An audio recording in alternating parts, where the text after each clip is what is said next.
Let's take a look at the verse of Beautiful One now. The chords here are fairly similar, just a little different, but they're chords that we've come across. So we start with G, then A, then D on F sharp, and remember, if the third is in the bass, we don't need to play it with our right hand. We can play for half of the bar and then let the notes hang, like this.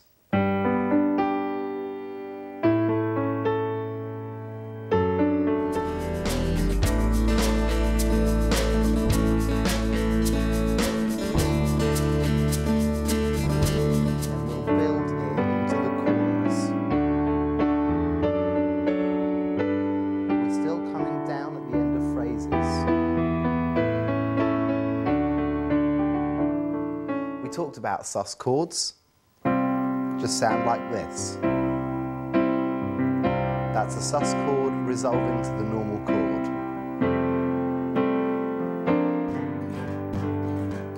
Now just keep it simple at the beginning. Slightly offbeat playing, and 3, 4. Thanks to the Lord, our God and King.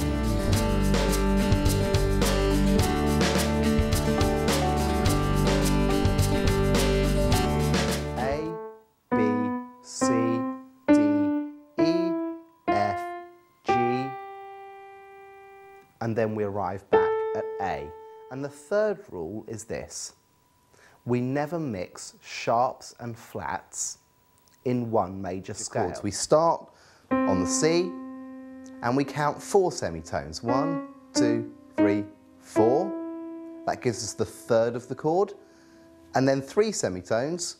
1, 2, 3, and that gives us the fifth of the chord. 2, 3, 4. 1, 2, 3, 4. 1, 2, 3, 4. 1, 2, 3.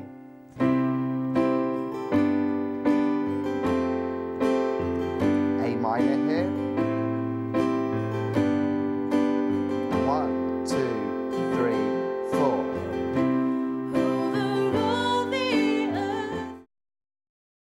So let's see what happens going between a chord of D and a chord of B minor if, as well as adding in a C sharp in the bass, we just change the chord with it so that we have an A chord over the top.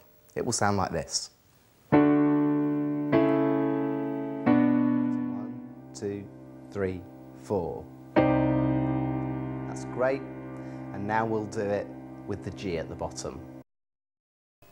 It doesn't sound very interesting on its own, but it contrasts with what's going on in the right hand. And I'm identifying places where there are little pauses between the rhythm that I'm playing with my right hand and just filling those in.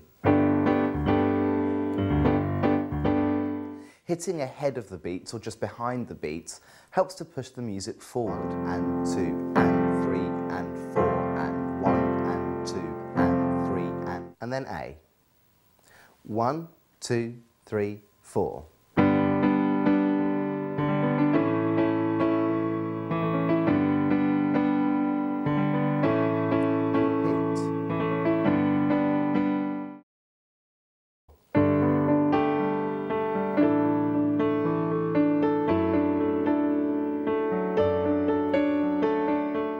Let's work out where the auxiliary notes, and certainly the useful ones, are in the other chords that we're playing. So in E minor, again we'll look for semitone. Now we come to the chorus. And to get there we can use some passing notes. So we start with a G chord, with a D. Thank you for the cross, my friend. We'll keep that section going. This time see if you can come up with some melodies to go with it. We're going to have a look now at the Nashville numbering system. And the other thing we'll do is make sure that we're using chords which are in whichever key we're in. The most effective way to use these sounds is often to use block chords. Now these sounds are fantastic because they're so versatile.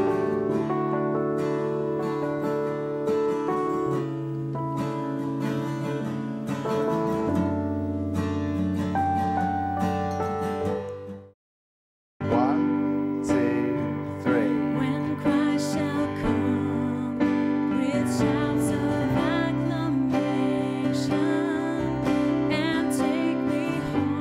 Now listen to how it might sound if we add a little bit. Who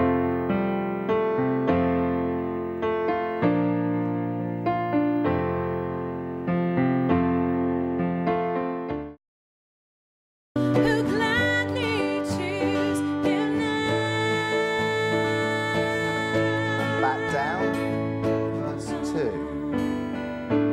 Jesus, my Redeemer.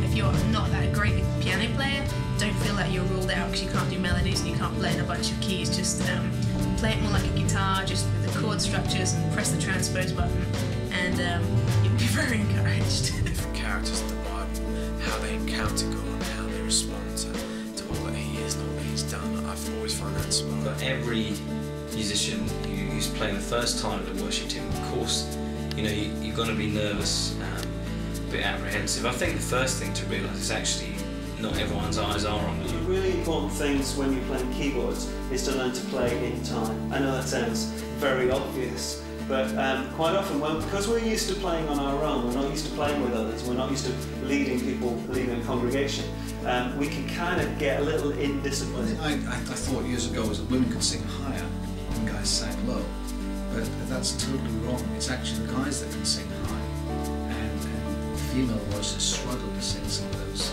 songs we're really comfortable with. It's important to incorporate songs that dive into our heritage a little bit. You know, we're talking a lot about worship music this morning, so as a worship songwriter, you know, I've been very influenced by Kevin Cross. Just get in the presence of God, and if you feel it's your call to write music, or if you feel it's your call to be a worship leader and lead people into worship, you know, get in your house and get in your room and actually begin to, you know, pray and read your Bible. Just try to learn a tiny bit at a time. Just take off little tiny pieces.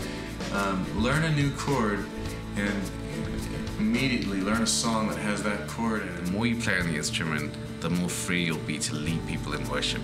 The more free you'll be to worship yourself. Well, the advice I give to anybody seeking to be a new musician or trying to become a musician in a worship band is be patient, be humble, and be ready.